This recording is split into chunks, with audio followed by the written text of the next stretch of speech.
सामने रखी है कि सेकेंडरी स्कूल के संचालक के द्वारा पूर्व में फीस माफ़ की जा चुकी है। उसके बाद में शिक्षकों के द्वारा अलग से फीस मांगना शिक्षकों को कुछ समझ में नहीं आया। भाई जब संचालक के द्वारा फीस माफ़ की जा चुकी है तो बार बार ये फीस मांग करके मानसिक रूप से पालकों पर दबाव बनाया जा रहा है, जो कि उचित नहीं है।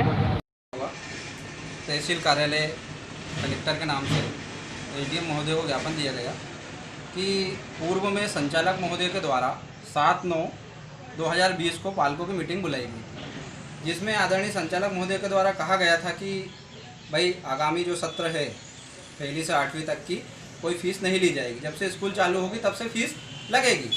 फ़ीस माफ़ की जा चुकी थी। 9वीं से लेके 12th तक की फ़ीस उन्होंने 80% ट्यूशन फ़ीस की बोल दी है। हम सब उसमें एग्री हो गए थे। हमने उनका आभार व्यक्त कर दिया था। सारे मीडिया में, सारे पेपर में ये सारी चीज़ें आ चुकी थी। उसके बाद में अचानक से क्या हुआ कि प्रिंसिपल मैडम का मैसेज एक आया कि भाई हम लोग मीटिंग कर लेते हैं, हमारे साथ ये प्रॉब्लम, हमको फ़ीस मतलब सैलरी नहीं दी जा रही है। तो मैंने कहा ठीक है भाई, अपन उस विषय पर भी बैठक कर लेते हैं। मैडम के द्वारा बैठक बुलाई गई। बैठक में उन्होंने अपनी चीज़ें बताई। फिर मैडम ने कहा भाई बच्चों की पढ़ाई व्यर्थ जा रही है, ठीक है। तो उन्होंने वहाँ पर फ़ीस की बातें करने लगे। तो हमने उनसे कहा कि भाई अपन फ़ीस की बात कर रहे हैं, फ़ीस पूर्ण रूप से माफ़ की जा चुकी है, जो कि अब लेना उचित नहीं। वो संचालक महोदय ने उनका निर्णय दे दिया। तो उन्होंने कहा नहीं, अगर जो पेरेंट्स फीस नहीं भरेगा तो उसको, उस बच्चे को अगली क्लास में एडमिशन नहीं दिया जाएगा। तो हमने उसका विरोध किया कि भाई जब बच्चे को जनरल प्रमोशन अगर मिलता है तो आप क्यों नहीं देंगे। तो उनका कहने का मतलब पड़ा कि जब बच्चा उसके पेरेंट्स फीस नहीं भरेंगे तो हम लोग अगली क्लास में उसे एडमिशन नहीं देंगे, और पालकों को ही लिख के देना पड़ेगा कि भाई हम हमारे बच्चों को उसी क्लास में रखेंगे। यह पालकों से उन्होंने कहा है। तो हमने इसका विरोध किया है, और हमारा यही कहना है कि जब आपको फीस लेना ही था तो फिर माफ़ क्यों करी, और माफ़ करी है तो आप उस पर अडिग रहो।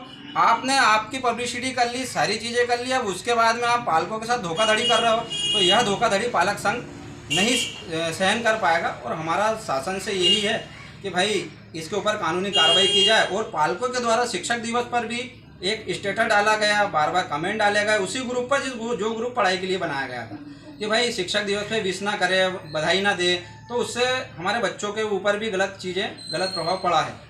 उसका भी हम विरोध करते हैं कि इस प्रकार से फीस मांगना अनुचित है। अब ये कह रहे हैं कि भैया हमारा जो भी है हम फीस लेंगे और अगली क्लास में फिर एडमिशन देंगे, नहीं तो हम देंगे। तो हमने यह ज्ञापन आदरणीय कलेक्टर महोदय के नाम से दिया है। उसके बाद हम शिक्षा मंत्री को भी यह ज्ञापन प्रेषित कर रहे हैं, आदरणीय कृषि मंत्री जी को भी यह ज्ञापन प्रेषित कर रहे हैं, जिला शिक्षा अधिकारी को भी और विकासखंड अधिकारी को भी।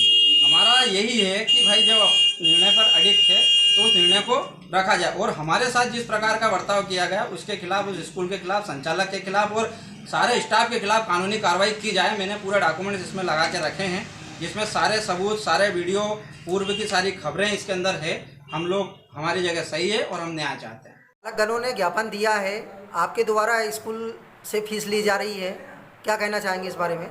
देखिए, मेरी बातों को घुमा फिराकर गलत तरीके से पेश किया गया है। 7 सितंबर की जो मीटिंग थी उसमें लगभग 35 से 40 पेरेंट्स थे। उसमें कुछ पेरेंट्स को कहना था कि बच्चों की ऑनलाइन पढ़ाई करने से आँख खराब हो रही है, या हमारा नेटवर्क नहीं मिल रहा है। ऐसी परिस्थिति में हम बच्चों को नहीं पढ़ाना चाहते। और उसी मीटिंग में कुछ पेरेंट्स, उनका मत था कि हम ऑनलाइन पढ़ाना चाहते हैं, परंतु सर्वसम्मति से सबकी सहमति बनी कि जिस दिन से स्कूल खुलेंगे हम उसी दिन से बच्चों को पढ़ाएंगे और उसी दिन से स्कूल की फीस देंगे। तो मैं इसमें सहमत हूँ, और मैंने खुद ने कहा कि जिस दिन से स्कूल लगेगी उसी दिन से आपको फीस देना है। यह सहमति हमारी भी थी। और उसके पश्चात जब CBSE का 15 सितंबर को नया नोटिफिकेशन आया, उसमें यह पाया गया कि जनवरी तक क्लासेस नहीं लगेगी। ऐसी स्थिति में पेरेंट्स से चर्चा प्रिंसिपल की हुई। प्रिंसिपल महोदया ने बताया कि इस प्रकार का नोटिफिकेशन है। तब सारे पेरेंट्स ने सोचा कि बच्चे नहीं पढ़ेंगे तो एग्ज़ाम कैसे दे पाएंगे, एग्ज़ाम में पढ़ कैसे पाएंगे। ऐसी स्थिति में एक मीटिंग प्रिंसिपल द्वारा आयोजित की गई। उसमें सर्वसहमति से सभी पेरेंट्स ने कहा कि हम ऑनलाइन पढ़ाना चाहते हैं, और ट्यूशन फीस जो शासन द्वारा निर्धारित है, ट्यूशन फीस स्कूल को लेना, वह देने के लिए हम सभी सहमत हैं। उसी में सभी की सहमति रही, सभी की सभी पेरेंट्स की सहमति से ही ऑनलाइन पढ़ाने का निर्णय लिया।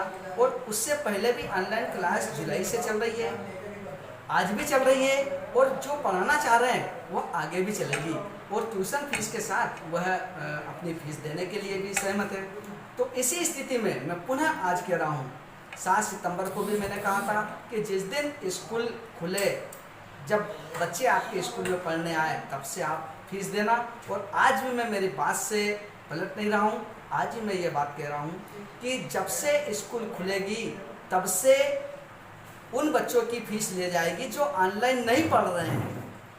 और ऑनलाइन जो बच्चे पढ़ रहे हैं वह पेरेंट्स फीस देने के लिए सहमत है, उनकी फीस ली जाएगी। और जो बच्चे ऑनलाइन नहीं पढ़ाई कर रहे हैं, नहीं पढ़ना चाहते हैं, उनकी फीस जब स्कूल खुलेगी तब से ही ली जाएगी। आज भी हमारा ये मकसद है। मैं एसडीएम साहब और कलेक्टर साहब के समक्ष अपना प्रस्ताव खुलकर स्वतंत्र तरीके से मैं रखने के लिए तैयार हूँ। जब भी वो आदेश देंगे हम हमारी बात रखने को तैयार हैं। पुनः मैं पालकों से निवेदन करूँगा कि आप 7 सितंबर का मेरा वीडियो ज़रूर देखें। उसमें कतई ऐसा नहीं कहा गया है कि फीस माफ़ की जाएगी। इसी के साथ